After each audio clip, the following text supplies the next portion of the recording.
Correcto. Bien. Vamos a esperar 2 o 3 minutillos más y empezamos la conferencia.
Cuando quiera, Joaquín, Sony 5.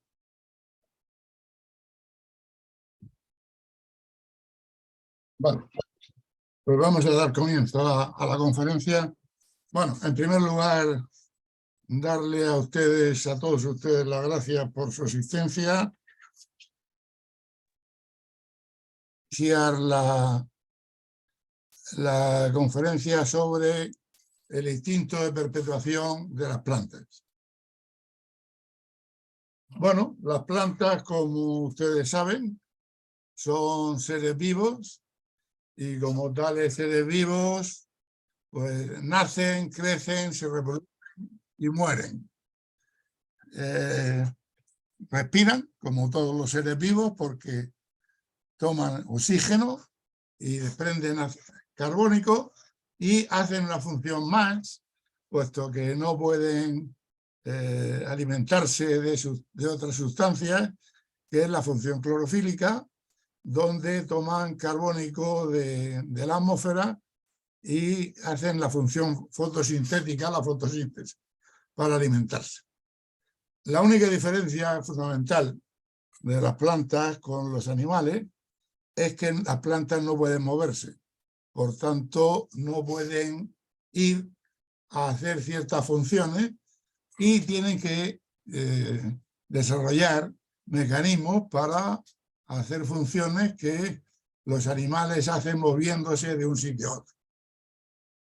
Vamos a ir viendo estas funciones que son básicas para la perpetuación de la especie, porque al final siempre los seres vivos, su último fin es perpetuar la especie.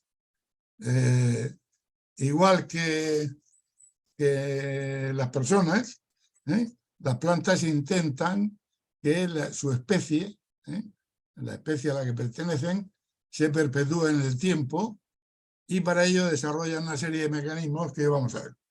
En primer lugar, el mecanismo quizá más importante es de la polinización y para ello las plantas verán que han desarrollado una serie de mecanismos muy interesantes. En primer lugar, el desarrollo de colores. Las flores, las plantas tienen flores, la mayor parte de las plantas tienen flores y esas flores tienen colores más o menos vivos que atraen a los insectos. Hay una diferencia importante entre cómo vemos nosotros esas flores y cómo la ven los insectos. Ahí le he puesto una serie de imágenes donde se percibe cómo vemos los humanos el color de las flores y cómo la perciben los insectos. Esto es debido a que los insectos tienen, en primer lugar, en su visión, una mayor longitud de onda, como pueden apreciar aquí en la parte de abajo, y la segunda es que la longitud de onda de la visión de los insectos no coincide con la longitud de onda de los humanos.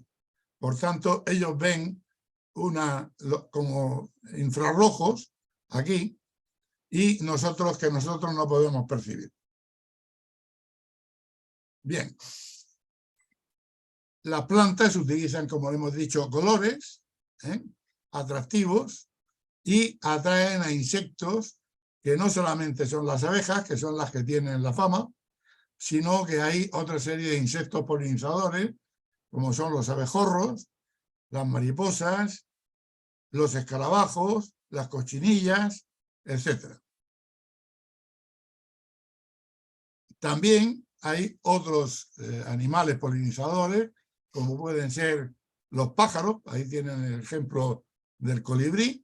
A la vez que chupa el néctar de la flor, pues va llevando polen de una flor a otra, e incluso, por ejemplo, ciertos animales que se alimentan de flores, como la lagartija, que también hacen esta función polinizadora. Es curioso, por ejemplo, la función polinizadora de los murciélagos. Los ágaves, el ágave es una planta muy curiosa, que se introdujo en Europa en el siglo XV y que, como ustedes conocen, porque en esta región es frecuente la existencia de ágaves, solamente tiene una floración en su vida. Solamente florece una vez en su vida. Y cuando florece, echa un vástago, este vástago que hay aquí, largo, con una serie de pisos con flores, y a continuación la planta muere. Cuando florece, los murciélagos desprende un olor muy especial que atrae a los murciélagos, que van llevando de una flor a otra el polen para que esto genere semillas, y aunque la planta muere, las semillas van a quedar, lo cual va a dar lugar a nuevos ágaves. Otro caso muy curioso es la de esta planta, la estapelia, que despide un olor nauseabundo a carne podrida, lo cual hace que las moscas se sientan muy atraídas por este olor y vienen a esta flor, y en ella cogen polen de esta parte superior y lo transmiten a otras plantas similares, las moscas, y son las moscas las que actúan de polinizadores en este tipo de plantas. Otro caso muy curioso es la de la flor Ophrys apífera, que, como ven ustedes, la flor desarrolla una forma de abeja hembra. Esto hace que los machos de abeja lleguen hasta la flor para copular con ella, y al hacer esta falsa copulación arrastran el polen y cuando van a otra flor la fecundan. Otro mecanismo muy interesante y muy curioso de las plantas es la dispersión de la semilla. Una vez que la planta ha sido fecundada, produce fruto, y dentro de esos frutos normalmente hay unas semillas que son las que van a dar lugar a las nuevas plantas. Estas semillas, si no se hace nada, caerían, los frutos caerían por gravedad alrededor de la planta madre, con lo cual ahí se produciría una alta concentración de semillas, por tanto una alta concentración de plantas que competirían entre ellas y que no asegurarían la perpetuación de la especie. Para evitar esto, la planta también desarrolla una serie de mecanismos, como por ejemplo es la dispersión de semillas por el aire. Las semillas, unidas a las semillas, una especie de pelos, lo que se llaman los milanos, y ahí ven ustedes que va unida a cada milano una semilla. Cuando el fruto se seca y abre, estas semillas salen al exterior y son arrastradas por el viento, a veces a varios kilómetros. Un caso particular de dispersión de semillas por el aire es el caso del diente de león, el Taraxacus officinale. Ahí ven ustedes, muy conocido aquí, porque estos son los famosos molinillos o abuelos, no sé cómo le llaman aquí, cada uno de los cuales lleva unida una semilla, una especie de paraguas que lo arrastra a unas enormes distancias y que cuando cae al suelo, si las circunstancias son favorables, pues germina y da lugar a una nueva planta. Otras semillas lo que tienen son alas, de manera que cuando se desprenden del árbol, en vez de caer por gravedad de forma vertical en la parte inferior del árbol, pues son arrastradas por el viento mediante estas alas de distintas formas, como ven aquí. Aquí tenemos, por ejemplo, las semillas de tipuana. Este es un árbol muy frecuente aquí en Murcia. Lo habrán visto ustedes por las calles de Murcia, hay muchas tipuanas. Después está esta, que es una con doble ala, igual que estas dos, que son semillas de arce. Esta semilla, que es la semilla de Dipterocarpus, la del pino, el pino mediterráneo, que todas ellas tienen alas que facilitan el que el viento las pueda dispersar lejos de donde está la planta madre. Igualmente, con la jacaranda, también tenemos muchas jacarandas aquí en Murcia, y si ustedes se han fijado, la semilla de la jacaranda va rodeada de una especie de telo muy ligero que hace que sea fácilmente arrastrada por el aire. Y igualmente la semilla del olmo, que tiene estas alas alrededor. Hay una semilla, que es la de Alsomitra, que las alas son enormes y muy ligeras, como pueden ustedes ver ahí, comparada con el tamaño de la mano, y que facilita esta dispersión de las semillas. Igualmente, las casuarinas tienen dentro de estas pequeñas bolas, que es el fruto de la casuarina, hay una semilla alada, muy pequeña, que los pájaros van a estos árboles a comer estas semillas. Los pájaros también ahora veremos que nos van a ayudar de una manera importante a hacer la dispersión de estas semillas. Otra forma de dispersión de semillas por el viento es el caso de la tuna o barrilla, la Salsola cali, que es una planta también frecuente en nuestra región. Esta planta es esta planta que ven aquí a la izquierda. Cuando está verde es una planta normal, pero cuando se seca va adoptando una forma globosa, una forma redondeada, como ven aquí a la derecha, y cuando está seca del todo se pierde el contacto con lo que fue la raíz, con lo cual queda suelta, es una especie de bola suelta.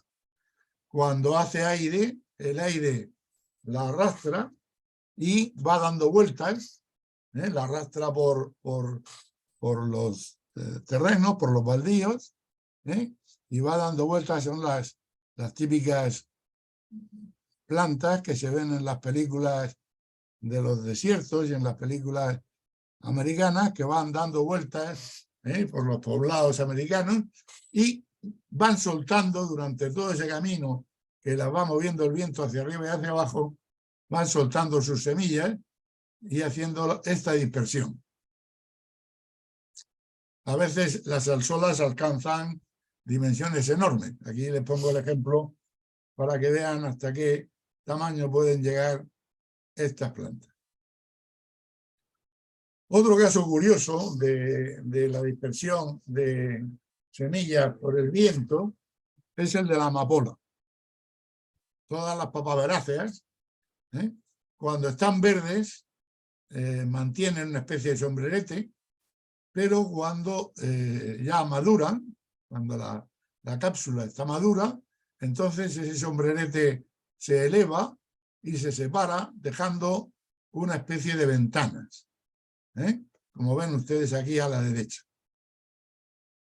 Cuando el viento, dentro hay una enorme cantidad de semillas. Cuando hace viento, esas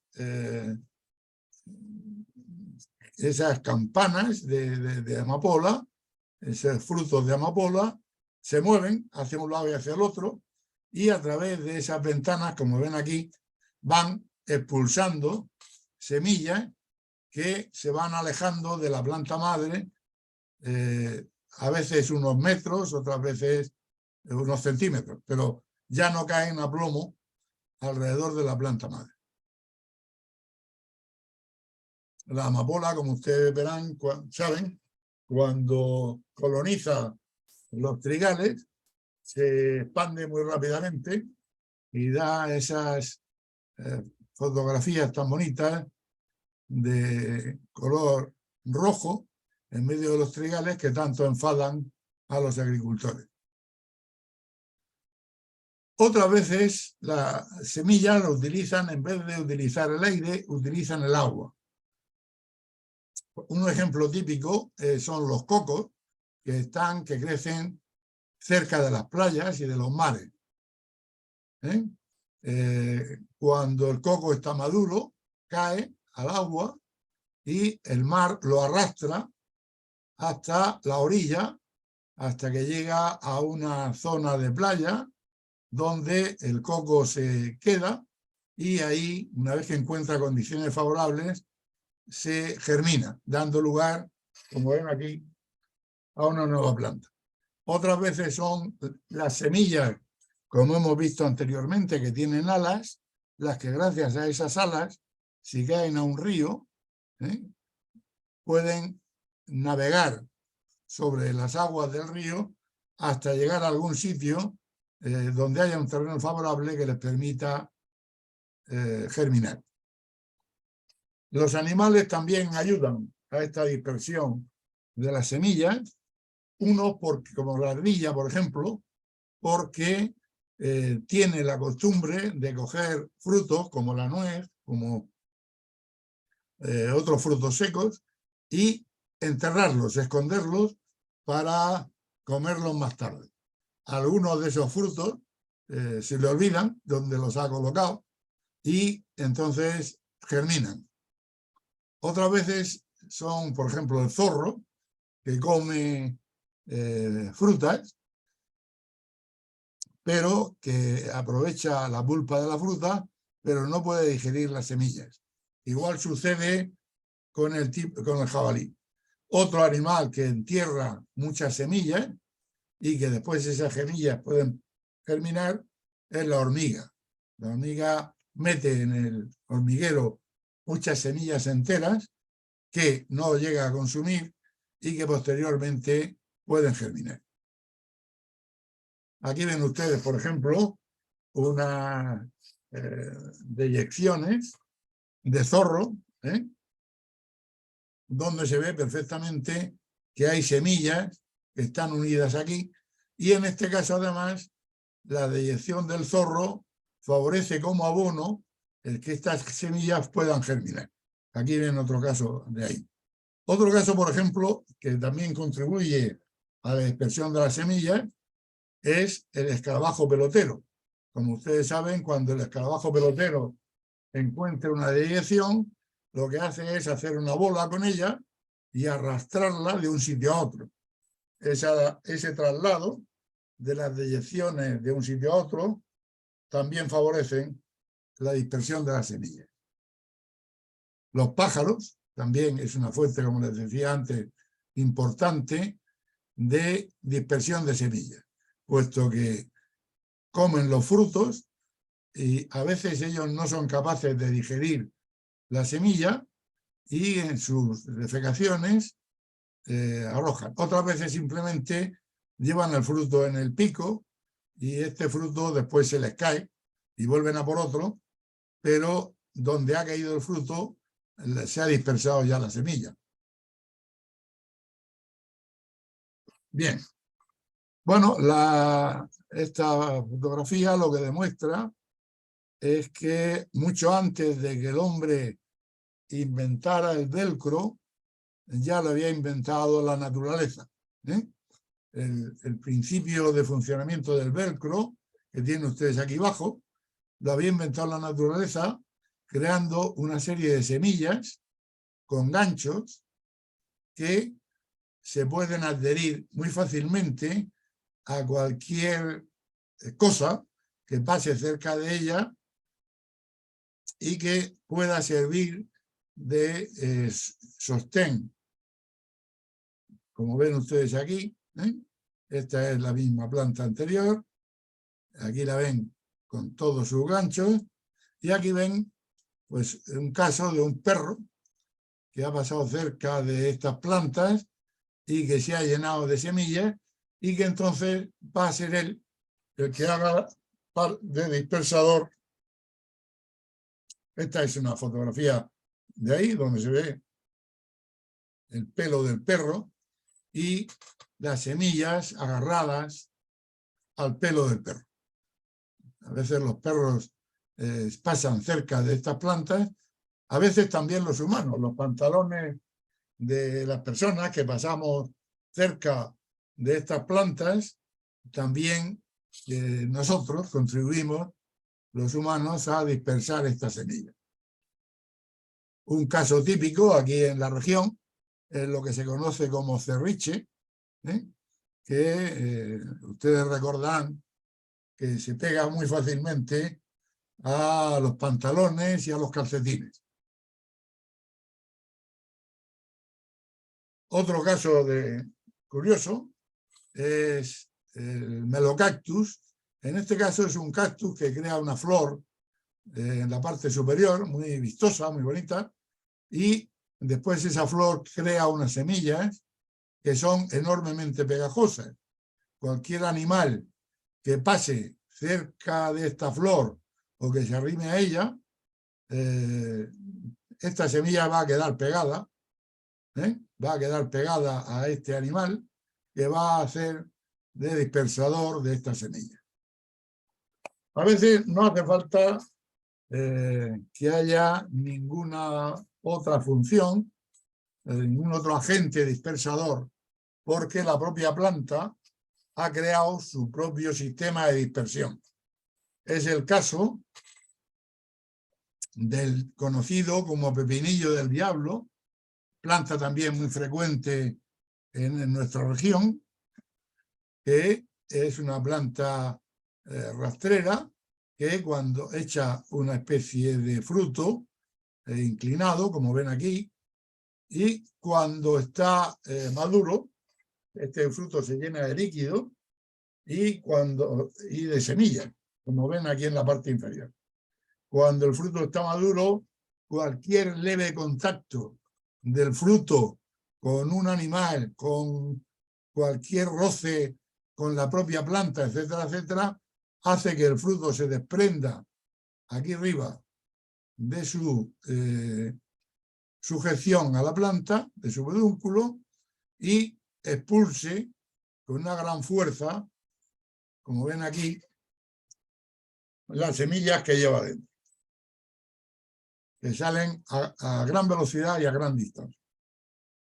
Otras veces, este es un caso muy curioso, que son un sistema de dispersión que se conoce como esto de reloj, porque durante el crecimiento la semilla va creando una cuerda de reloj alrededor de ella que va haciendo que quede unida a la planta y va generando una gran tensión. cuando en un momento determinado la tensión que genera es superior a la fuerza de unión con la planta, entonces esa cuerda de reloj que está tensa rompe y la semilla sale disparada a gran distancia. Aquí ven 2 semillas de Erodium con este mecanismo de fuerza. También en una especie de avena funciona igual, es decir, la semilla está dentro de la avena, pero cuando la avena se seca, la semilla sale despedida de ella. Este es otro caso curioso. Algunas leguminosas tienen un sistema que van dejando asomar las semillas que llevan dentro.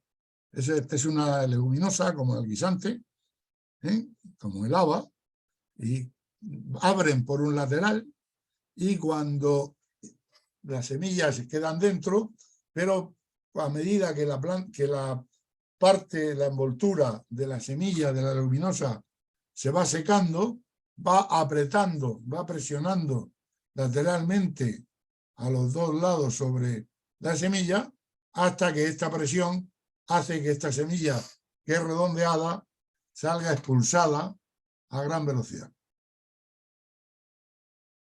Otras veces el sistema que utilizan las plantas para perpetuar la especie o para conseguir que la especie permanezca es un sistema de dormición. El sistema de dormición consiste en que todas las semillas no germinen al mismo tiempo.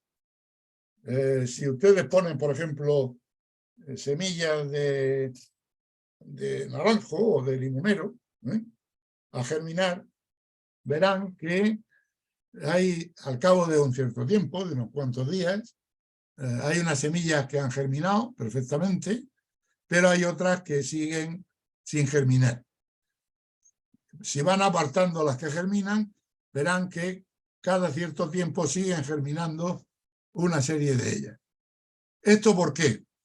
Porque la planta piensa que si todas las semillas germinan al mismo tiempo y hay un cataclismo, por ejemplo, pues una inundación, cualquier un incendio, cualquier cataclismo natural, donde ellas en su hábitat morirían todas ellas. Si germinan a lo largo del tiempo en épocas distintas y en temporadas distintas, pues entonces tienen más posibilidades de que alguna de esas semillas llegue a producir, a germinar y producir una nueva planta. Es un sistema de germinación a lo largo del tiempo que les permite asegurar que algunas de esas semillas van a poder llegar a buen término y generar una nueva planta. Para ¿cómo generan esa dormición las semillas? Pues depende. Hay varios sistemas. Por ejemplo, por la impermeabilidad de su corteza. Hay semillas que tienen la corteza impermeable y entonces necesitan que a través de esa corteza se generen pequeñas fisuras para que la humedad pueda llegar hasta ellas. Otras veces es que la resistencia mecánica de la corteza. A veces necesitan estar en el suelo un cierto número de horas frío, es decir, un cierto número de horas por debajo de 0 grados, por ejemplo, para que germinen. Hasta que no pasa ese número de horas, no germinan. Otras veces es que necesitan un cierto número de horas de luz, un cierto número de horas de oscuridad, que necesitan cierto calor, que están recubiertas de una cubierta gelatinosa que tiene que desaparecer o desecarse para que puedan germinar. E incluso tienen una serie de inhibidores naturales, como es el caso de las semillas de los cítricos, que hacen que se la germinación se produzca a lo largo del tiempo. Aquí tienen, por ejemplo, varios casos. Aquí tenemos semillas de judías que son impermeables, y que necesitan que se produzcan fisuras para que puedan germinar. Aquí semillas de calabaza igualmente necesitan que el agua, si ponen semillas de calabaza a germinar, verán que hasta que el agua no impregna su cubierta, no van a germinar, y además van a germinar unas antes que otras.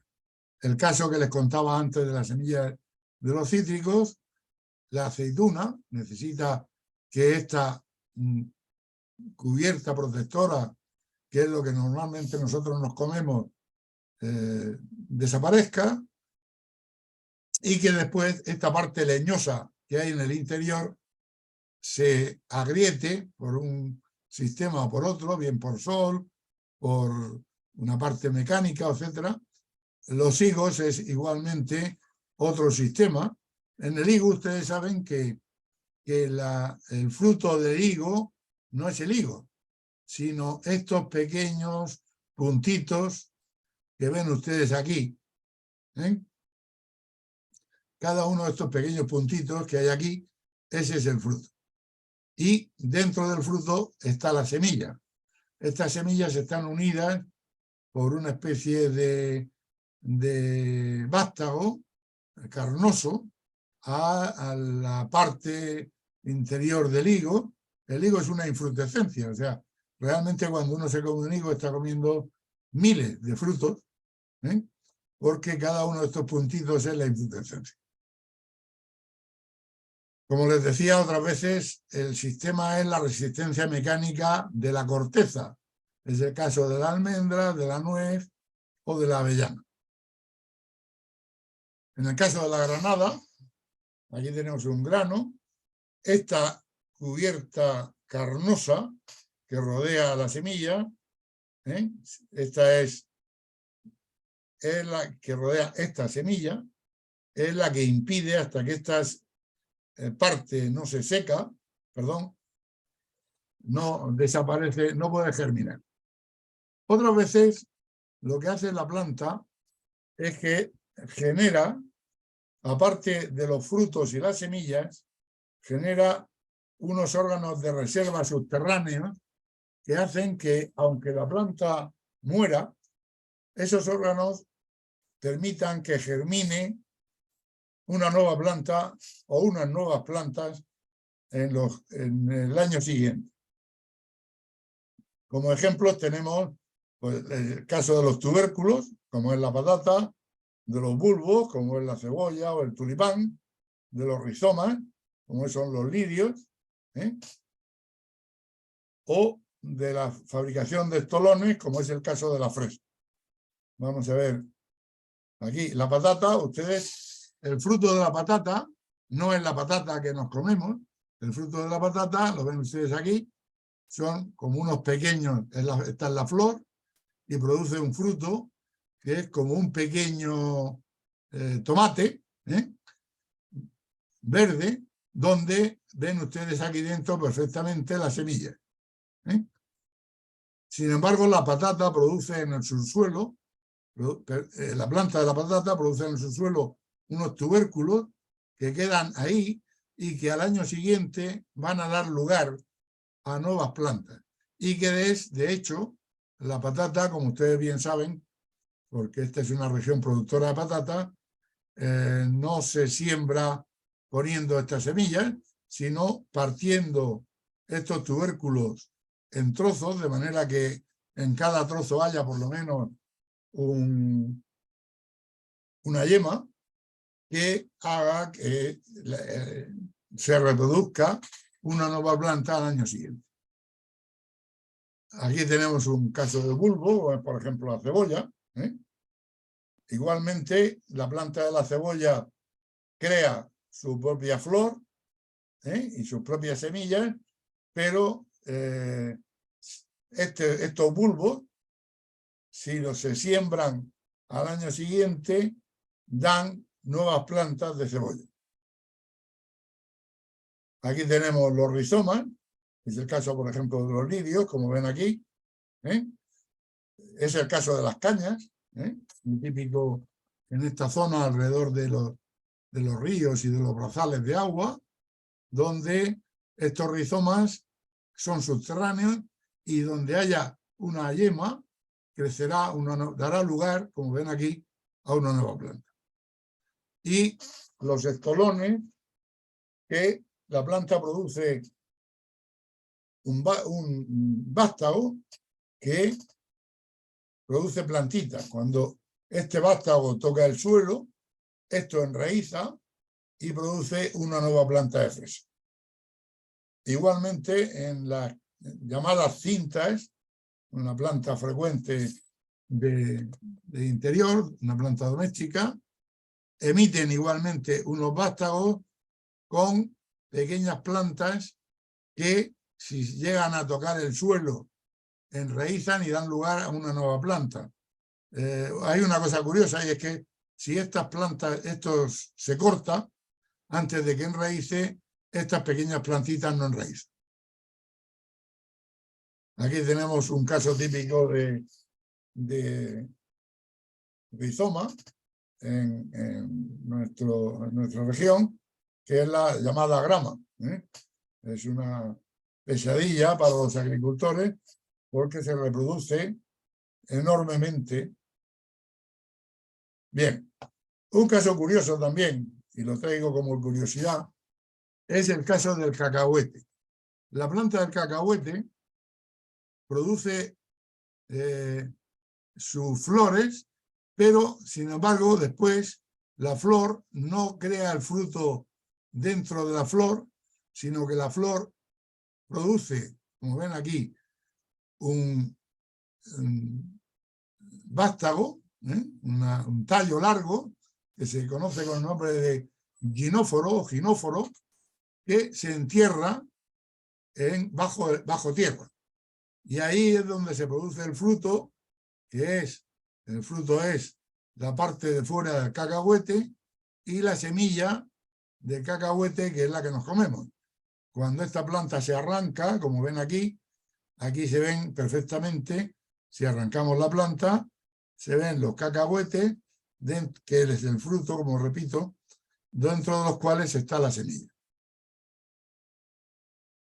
Otras veces la planta lo que hace es permitir su reproducción por hojas. Este es el caso de esta planta del Graptopetalum, una planta carnosa que si arrancamos una hoja y la ponemos sobre tierra, inmediatamente enraiza y empieza a producir nuevas plantas. Igual sucede con otras plantas, como por ejemplo la violeta africana. Si cogemos una hoja de esta violeta y la ponemos en una tierra fértil, inmediatamente, como ven, empieza a echar raíces y da lugar a una nueva planta. Otras veces la reproducción es por plántulas directamente, como es el caso del calanchoe. Alrededor del calanchoe, a lo largo de las hojas del calanchoe, se produce una serie de pequeñas plántulas que se desprenden, estas sí se desprenden fácilmente, y que si caen en tierra fértil producen nuevas plantas. Hay veces que, no mucho, no es muy frecuente, pero hay veces que incluso estando sobre la propia hoja del calanchoe, ya estas pequeñas plántulas echan ya las raíces, de manera que cuando caen a la tierra ya caen con raíces y es mucho más fácil su enraizamiento. También las plantas desarrollan mecanismos de defensa. O sea, si ustedes cortan una planta que está creciendo, inmediatamente la primera yema que haya por debajo de la planta va a tomar la iniciativa y se va a desarrollar, dando lugar a que este tallo que estaba creciendo siga creciendo de nuevo a partir de esta yema. hay un caso, siempre que una planta nota que está enferma, que va a morir, que está débil, produce un fenómeno muy curioso que es, produce una gran floración, un gran cuaje y a continuación se muere. Este es uno de los procedimientos que utilizan, por ejemplo, los cítricos cuando son atacados con un virus que afecta a la unión entre la planta y el patrón. Hace unos cuantos años llegó aquí este virus, atacó de una forma terrible las plantaciones cítricas y entonces se notaba que la planta, que un árbol estaba enfermo porque la floración y la fructificación era enorme, como ven aquí. Seguidamente se empezaba un decaimiento del árbol, fíjense la diferencia ya entre este árbol y este, y finalmente el árbol se secaba, pero fíjense con qué cantidad de fruta. Es decir, cada uno de estas naranjas, estos son naranjas concretamente, tiene dentro sus semillas y es un último intento de perpetuación de su especie. Bien, otro ejemplo curioso, no sé si ustedes cuando han visto estos bosques de árboles altos, se han preguntado quién se encarga de podar estos troncos para que estén tan rectos y que no tengan ramas laterales. Bueno, pues se encarga la propia planta. Aquí, en estos bosques donde la densidad de plantación es muy alta, hay una gran competencia por la luz. Entonces, las plantas compiten por la luz en la parte alta, en la parte más alta. Con lo cual, lo que intentan es crecer para crecer más que las que hay alrededor y poder hacer la función clorofílica que les va a facilitar la vida. Todas las ramas que había por aquí, en estas zonas inferiores, como ya no les sirven, pero sin embargo sí consumen energía, la planta lo que hace es que las abandona, las deja secar y a continuación caer. De manera que normalmente en los bosques que no se cuidan, aquí aparece gran cantidad de leña en la parte inferior de los árboles, que es las ramas que el árbol ya no le interesa porque no quiere gastar energía en alimentar ramas que no le van a dar, que ya no le producen nada y que sin embargo consumen energía y le impiden crecer para producir nuevas ramas en la parte superior. Otras veces entre los enemigos de las plantas están, uno de los principales enemigos son los animales herbívoros. Y entre esos animales herbívoros, uno de ellos es el hombre, evidentemente. Entonces las plantas lo que hacen a veces es desarrollar sustancias irritantes, a veces altamente irritantes, como es el caso de esta hiedra, se llama hiedra venenosa, es el Toxicodendron, y es aparentemente es una planta de lo más inofensivo, no, cuando uno la ve no le parece que sea una planta peligrosa, incluso es una planta muy bonita porque genera una floración de flores blancas, pequeñas flores blancas muy bonitas en su extremo, pero que si se toca la piel, cuando hay que llevar cuidado con ella porque si toca la piel produce unas irritaciones y unas ampollas de tamaño considerable, como pueden ustedes ver. Otra es la llamada ortiga, frecuente también en nuestra zona, que lo que tiene son lo que se llaman pelos urticantes. Vamos a verlo mejor aquí. Es un pelo que en la parte superior tiene una especie de cápsula, una especie de aguja inyectora y un vaso donde contiene la sustancia irritante. Cuando nosotros tocamos una ortiga, esta cápsula inyectora penetra en la piel e inmediatamente descarga a través de ella toda la sustancia irritante y produce esa irritación que todos hemos sufrido alguna vez cuando éramos niños.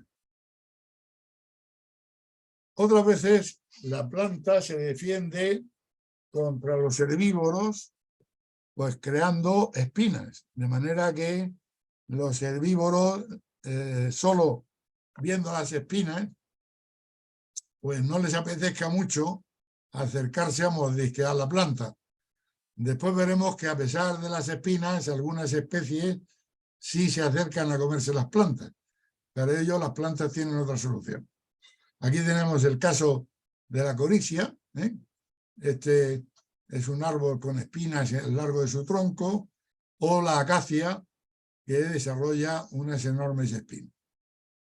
También el acebo hace forma para defenderse de los animales que se comen sus hojas, desarrolla unas hojas coriáceas con espinas que hacen muy desagradable el que los animales puedan comerlo.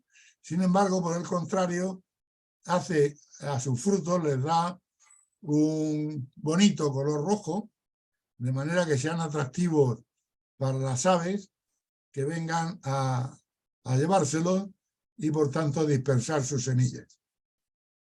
Otro caso parecido también es el caso de la encina,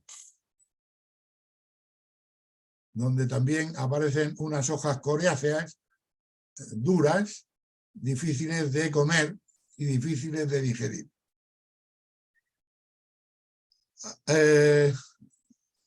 Hay veces que las plantas viven en zonas donde la humedad y el agua es escasa, como son los desiertos, y entonces lo que hacen es defenderse de dos maneras. Primero, convirtiendo sus hojas en espinas y, para no perder agua, ustedes saben que a través de las hojas, aparte de la respiración y la función fotosintética, las hojas transpiran. Si ustedes ponen una planta bajo o dentro de una bolsa de plástico, verán que a la mañana siguiente en esa bolsa hay gotitas de agua. Esas gotitas de agua se han generado por la transpiración de las hojas de la planta.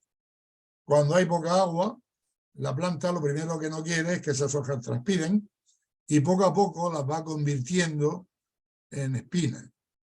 Y además su tronco va haciendo que el tronco, el tallo, sea cada vez más redondeado y que además desarrolle parénquimas, órganos de reserva acuíferos que almacenen agua.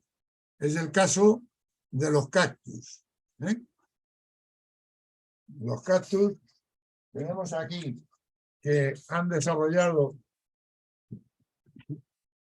unas hojas, estos son hojas, estas espinas que hay aquí, eran primitivamente a través de los tiempos, claro. Esto es evolución de años y años y cientos de años, han ido evolucionando, de manera que estos son sus antiguas hojas, estas son el tallo que se ha ido haciendo globoso, por eso la mayor parte de los cactus son más o menos globosos, y además, si ustedes se fijan, desarrolla el tallo, que normalmente en las plantas que tienen agua abundante, los tallos son de color marrón. Estos tallos son verdes, porque la función clorofílica la necesitan clorofila y entonces, como no la pueden tener en las hojas, la desarrollan en los tallos. Aquí en este cactus que he traído aquí, ahí conviven espinas y conviven pequeñas hojas. Este es un caso típico del cactus mexicano, del desierto mexicano, donde se ve cómo ha engrosado el tallo y cómo las hojas se han convertido en espinas para no perder agua en un ambiente donde, como ustedes pueden apreciar, el agua es poca. A veces las plantas desarrollan otros mecanismos también muy curiosos, que son, crean dentro de ellas unos órganos que contienen sílice.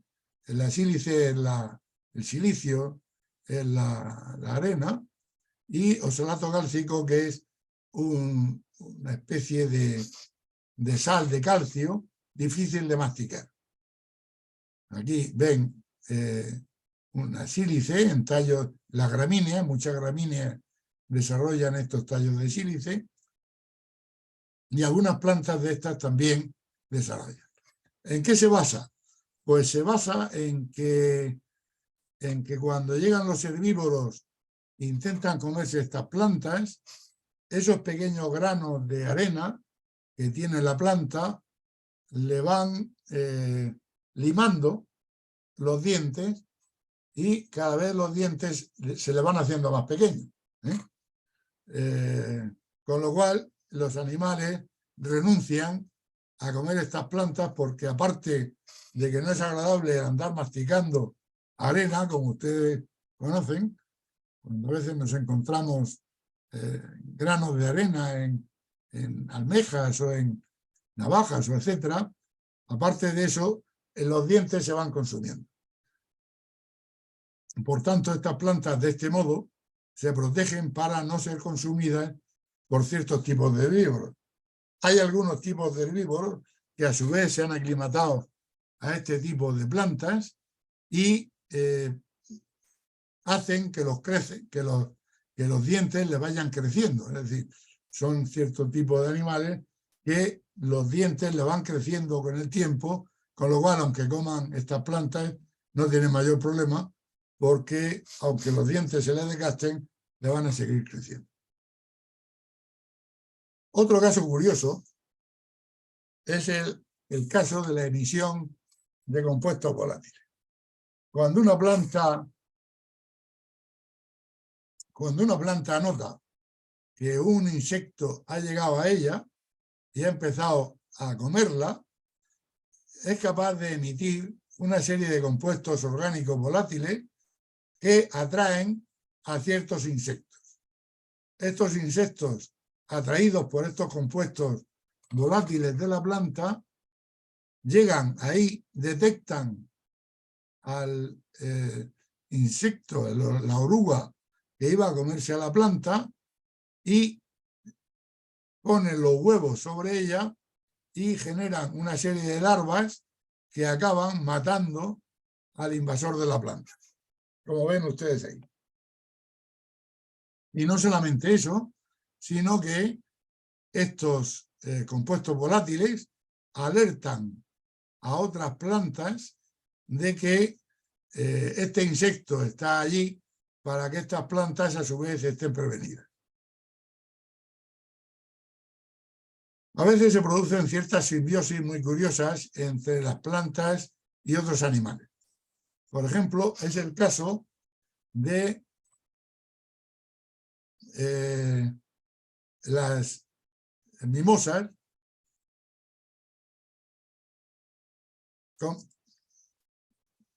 con las hormigas. En estas espinas que hemos visto antes, a veces estas generan, en la parte baja de las espinas,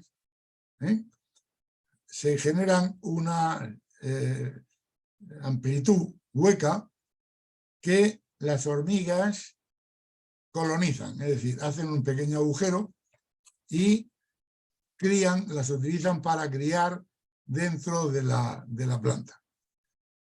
Incluso a veces no hace falta ni que se produzca este engrosamiento, porque en la propia espina la hormiga es capaz de hacer un agujero, penetrar y crear aquí dentro, criar dentro de las propias espinas.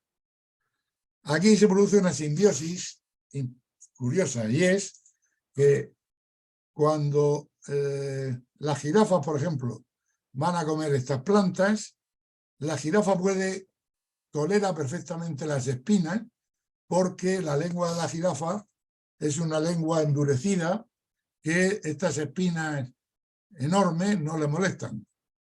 Pero, sin embargo, sí le molesta mucho que estas hormigas, cuando ven que la jirafa empieza a comer, salen de sus cápsulas, se pasan a la lengua de la jirafa y empiezan a darle pequeños mordiscos. Y a eso a la jirafa le resulta muy incómodo, con lo cual deja de comer y se va a buscar otra planta que no haya sido colonizada. Bien, otro sistema es el bloqueo de los parásitos. Hay ciertos pinos, esto también es frecuente, lo habrán visto aquí en la región. Hay ciertos pinos que a través de insectos picadores son infectados de un hongo que se llama Candidatus phytoplasma.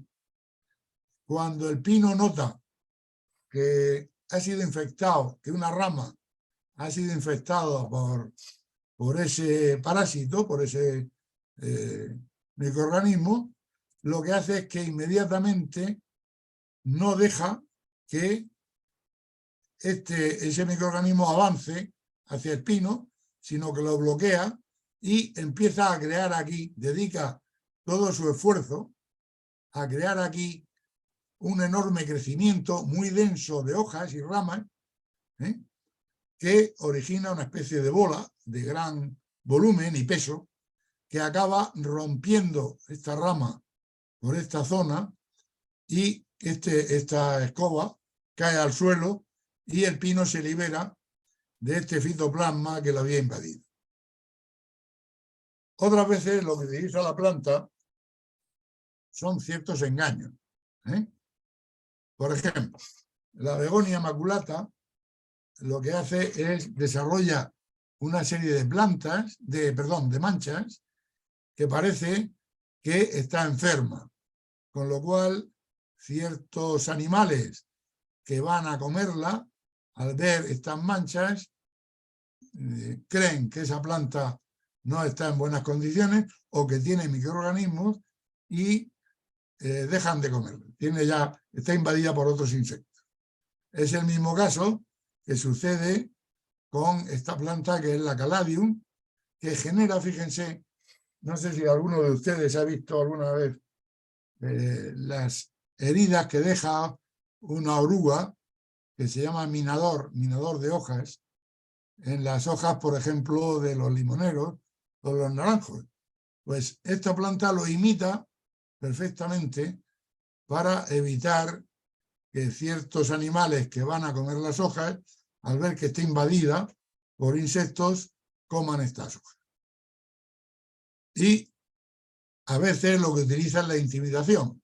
Ciertas plantas generan unas flores que son intimidatorias para ciertos animales, y que hacen que estos animales, cuando se acercan a la planta, pues la planta no les resulte atractiva y no deseen comer. Pues muchísimas gracias por su atención. Si quieren ustedes hacer alguna pregunta, ahora es el momento.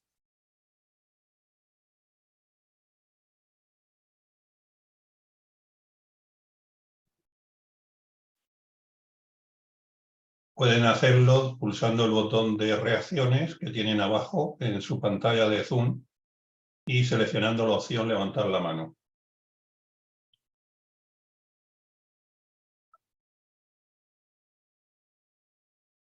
En principio no hay ninguna. Parece que no hay preguntas. Bueno, pues si no